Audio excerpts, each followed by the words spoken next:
ಹಾಂ ದೇವ್ರು ಮಾಡಿದ ಅದ್ಭುತ ನಮ್ಮ ಮಗನಿಗೆ ಹಾಂ 35,000 ಕೊಟ್ಟು ಗಾಡಿ ಮಾಡಿಸ್ಯಾನಯ್ಯ. ಹಾಂ ಮಾಡಿಸಿದ ಒಟ್ಟು ಮೂಲ್ಯ ಹಾಕ್ಬಿಟ್ಟಲ್ಲ, ಒಟ್ಟು ಗಾಡಿ ನಡೀತಿಲ್ಲ. ಹಾಂ ಭಾನುವಾರ ಚರ್ಚಿಗೆ ಹೋದ್ರೆ ನಡೀತೈತೆ, ಹ್ಞೂ ತಿರುಗಿಲ್ಲ.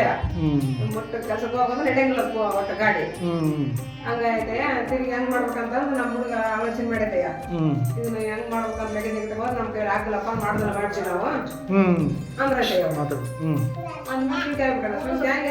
ಟ್ರೈನಿಂಗ್ ಓದೈತೆ, ದಿನ ಕೇಳೋದು ಬರೋದೈತೆಯ. ಹ್ಞೂ ನಾವು ನಾಳೆ ಹಾಕ್ತು ನಾಡ್ದಾಗ ಹಿಂಗಾದ್ರೆ ಟ್ರೈನವರು ಬಸ್ನವರು ಹ್ಞೂ ತಿರುಗಿ ಭಾನುವಾರ ಚರ್ಚಿಗೆ ಹೋಗಿ ಬಂದು ಓದೈತೆಯ. ಹ್ಞೂ 1 ಗಂಟೆಗಲ್ಲ ಹ್ಞೂ 2 ಬಸ್ನವ್ರು ಹಾಕಿಡಲ್ಲ, 2 ಟ್ರೈನರ್ ಹಾಕಿಡಲ್ಲ ಗಾಡಿ. ಹ್ಞೂ ಆಕೆ ಮೊದಲಾವು ಇದು ಹೊಸಪೇಟೆ ಸ್ಟಾಪು 1500 ರೂಪಾಯಿ ಆಕೆ ಮೊದಲ ಅಂತ ಅಂದ್ಬಿಟ್ರೆ. ಹ್ಞೂ ಅವಾಗ ಹೆಂಗ್ ಮಾಡ್ಬೇಕು, ರೂಮ್ ಬಾಡಿಗೆ ಬಿಟ್ಟಾಗ್ಬಿಟ್ಟಾನಯ್ಯ, ಎಲ್ಲ ಲಗೇಜ್ ತೊಡಗಿರ್ತಾನ. ಹ್ಞೂ ಅವಾಗ ಹೆಂಗ್ ಮಾಡ್ಬೇಕಪ್ಪ ದೇವ್ರೆ, ನಾನು ಅಧ್ವಾನಾಗ ಆಗ್ತೀನಿ, ಹೆಂಗ್ ಮಾಡ್ಲಿ ಹಿಂಗೆಲ್ಲ ಅಂತಂದು ಆಲೋಚನೆ ಮಾಡ್ತೈತೆ ಮಗ. ಹ್ಞೂ ಅವಾಗ ನಮ್ಮ ಮಾವ ಮಗ ಓದಿರ್ತಾರೆ ದೇವ್ರ ನಿಂಬಿದ್ದದು. ಹ್ಞೂ ಹೆಂಗ್ ಮಾಡ್ಬೇಕು ಹೆಂಗಿಲ್ಲ, ನಮ್ಗೆ ದೇವ್ರೇ ದಾರಿ ತೋರಿಸ್ಬೇಕು. ಈ ಗಾಡಿ ನಾನು ಹೆಂಗ್ ಹೋಗ್ಬೇಕು ದೂರ, ಹ್ಞೂ 500 ಕಿಲೋಮೀಟರ್ ಊರೈತೆ. ಹ್ಞೂ ಈ ಬಸ್ಸು ಅಲ್ಲಿ ಅಂದ್ರೆ ಟ್ರೈನ್ ಅಲ್ಲಿ ಅಂದ್ರೆ ಹೆಂಗ್ ಮಾಡ್ಬೇಕು ಹೆಂಗಿಲ್ಲ ಅಂತ ನಾವು ಆಲೋಚನೆ ಮಾಡಿದ್ರೆ, ದೇವ್ರೇ ಸೋತ್ರವಾಗಪ್ಪ, ನಾನು ಈ ಗಾಡಿ ನಂಗನ್ನ ಮಾಡಿ ಊರಿಗೆ ಮುಡ್ಸಂಗ ನಿನ್ನ ಅಷ್ಟು ಕಪ್ಸಿನ ನನ್ನ ಸೋತ್ರ ಅಂದೈತೆಯ. ಹ್ಞೂ ಅವಾಗ ಅಲ್ಲಿದ್ದ ತುಮಕೂರಿಗೆ ಬಂದನಯ್ಯ. ಹ್ಞೂ 4 ಗಂಟೆಯಿಂದ ರಾತ್ರಿ ಒಪ್ಪಣಿಗೆ ಹ್ಞೂ ತುಮಕೂರು ಅವತ್ತು ರಾತ್ರಿ ಇಳಿಸ್ತಿದ್ದಾನೆ.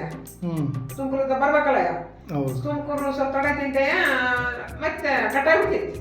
ಹ್ಞೂ ಅದು ದಾರಿ ಹೌದು. ಮೆಕ್ಯಾನಿಕ್ ಇಲ್ಲ, ಯಾರು ಇಲ್ಲ. ಹ್ಞೂ ನಾನು ಹೆಂಗ್ ಮಾಡ್ಲಪ್ಪ ದೇವ್ರೆ, ನನಗಂತ ಯಾರು ದಿಕ್ಕಿಲ್ಲ.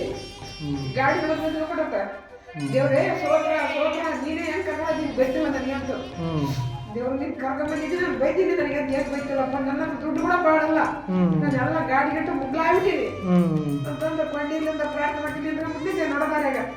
ಅವಾಗ ಸ್ಟಾರ್ಟಿಂಗ್ ಮಾಡ್ತಿದ್ದೆಯ ಅಂತ ಊರಿಗೆ ಹೊರಗಡೆ ಸೋತ್ರ ಅಂತ ಬೆಳಿಗ್ಗೆ ರಾತ್ರಿ 7 ಮನೆಗೆ ಬಂದಾಗ 7:30 7 ಎಲ್ಲಿ ನಿಂತಲ್ಲ ಗಾಡಿ ಅವಾಗ. ಹಾಂ ಹಾಂ ಹಾಂ 2 ಗೆರೆ ಮಾತಂತೆ, 1 ಗೆರೆ ಆಡ್ತಿರ್ತಾಂಗ್ರೆ. ಹಾಂ ಓಕೆ ಓಕೆ. ದೇವರ ನಾಮಕ್ಕೆ ಮಹಿಮೆ ಉಂಟಾಗಲಿ, ದೇವರ ನಾಮಕ್ಕೆ ಸ್ತೋತ್ರ ಉಂಟಾಗಲಿ.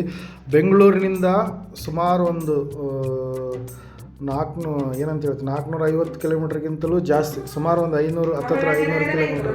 ಹಾಂ 500 ಕಿಲೋಮೀಟ್ರ್ ಅಷ್ಟು ದೂರದವರೆಗೆ ಗಾಡಿ ಕೆಟ್ಟೋಗಿದೆ. ಆ ಸಮಯದಲ್ಲಿ ಯಾರು ಕೂಡ ಸಹಾಯಕರಿಲ್ಲ, ಮೆಕ್ಯಾನಿಕ್ ಹತ್ರ ಹೋಗುವಂಥ ಸ್ಥಿತಿ ಇಲ್ಲ. ಅಂತಹ ಗಾಡಿನ ಕೇವಲ 2 ಗೇರಲ್ಲಿ ಅಲ್ಲಿಂದ ಏನು ಮಾಡಿದ್ದಾರೆ, ನಡ್ಸ್ಕೊಂಬಂದಿದ್ದಾರೆ. ಯಾವುದೇ ಅಪಾಯ ಆಗಲಾರ್ದಾಗಿ ದೇವರು ಸುರಕ್ಷಿತವಾಗಿ ವೆಂಕಟೇಶ್ನನ್ನು ಈ ಸ್ಥಳಕ್ಕೆ ಮುಟ್ಟಿಸಿದ್ದಾರೆ. ಅದಕ್ಕಾಗಿ ದೇವರ ನಾಮಕ್ಕೆ ಮಹಿಮೆ ಉಂಟಾಗಲಿ. ಆಮೇನ್. ದೇವರ ನಾಮಕ್ಕೆ ಸ್ತೋತ್ರ ಉಂಟಾಗಲಿ. ದೇವರ ಈ ಸಾಕ್ಷಿಯನ್ನು ಆಶೀರ್ವಾದ ಮಾಡಲಿ. ಆಮೇನ್.